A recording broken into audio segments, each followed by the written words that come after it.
क्या मशहूर अमेरिकी कार्टून सिम्पसन्स की तीसरी आलमी जंग और यहूदियों की मंसूबाबंदी के बारे में की जाने वाली 25 साल पहले की पेशगोई दुरुस्त साबित होने जा रही है? माजी में की जाने वाली कई पेशगोइयां दुरुस्त साबित होने के बाद सिम्पसन्स कार्टून में मजीद 2 ऐसी पेशगोइयां की गई हैं, जिसकी आड़ लेकर यहूदियों ने गजा में जंग के शोले भड़काए हैं। और इस कार्टून से वाज़ेह हो जाता है कि उन सब के पीछे यहूदियों के असल मकासद क्या हैं। सिम्पसन्स कार्टून अमेरिकी टीवी की तारीख में बड़ा नुमाया मुकाम रखते हैं और उसके साथ साथ इस कार्टून में दिखाए गए बहुत सारे सीन्स हकीकी जिंदगी में रूनुमा भी हो चुके हैं। सिम्पसन्स कार्टून में जहां और बहुत सारी चीजें दिखाई गई हैं, वहीं ये भी दिखाया गया है कि सिम्पसन्स कार्टून का मेन किरदार होमर, जो किसी खुदा को नहीं मानता, उसे एक चर्च का पादरी अपने साथ फलस्तीन ले गया और वहाँ कार्टून के मेन किरदार होमर ने देखा कि ये जगह मुसलमानों, ईसाइयों और यहूदियों के लिए एक जैसी अहमियत की हामिल है।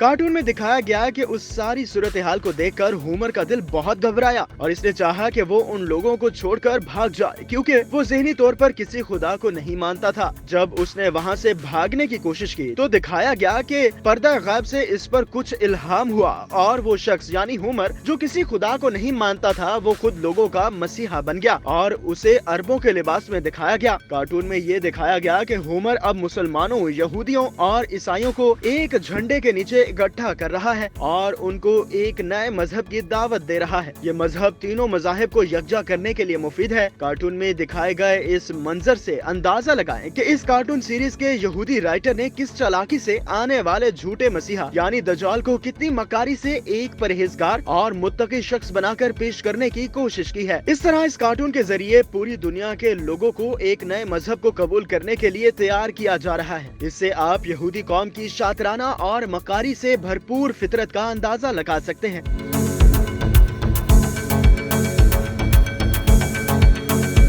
इस कार्टून सीरीज में जहां तीसरी जंग अजीम का मंजर दिखाया गया, वहीं वो वाकयात जो तीसरी जंग अजीम का सबब बने, उनके अंदर ये दिखाया गया कि यरूशलेम के इलाके में यानी मौजूदा फलस्तीन में बगावत हो गई है और इस बगावत में ये दिखाया गया कि मुसलमानों ने जानबूझकर यहूदियों को तंग किया और उन पर हमला किया, जिस पर यहूदियों ने अपना बदला लेने के लिए मुसलमानों पर हमला कर दिया। अंदाजा लगाएं कि कार्टून में मौजूदा इसराइल और फलस्तीन की जंग की मंजर कुशी किस कदर मक्कारी से की गई है और कई साल पहले ही एक कार्टून नुमा सीरीज में इसका जिक्र करते हुए बड़ी चालाकी से मुसलमानों का जुल्म दिखाया गया। अब उन दोनों वाकयात से अंदाजा लगाया जा सकता है कि यहूदी असल में क्या सोचकर बैठे हैं और उनका मंसूबा क्या है। कार्टून में शामिल इन दो वाकयात से ये बात वाज़ेह हो जाती है कि मौजूदा इसराइल और फलस्तीन की जंग खुद इसराइल ने जानबूझकर भड़काई है और वो इसी की आड़ में फलस्तीन पर कब्जा करना चाहते हैं। वरना इससे पहले भी हमास की जानिब से इसराइल पर रॉकेट हमले किए जाते रहे, लेकिन इसराइल की जानिब से ऐसा वहशियाना इक़दाम कभी देखने में नहीं आया।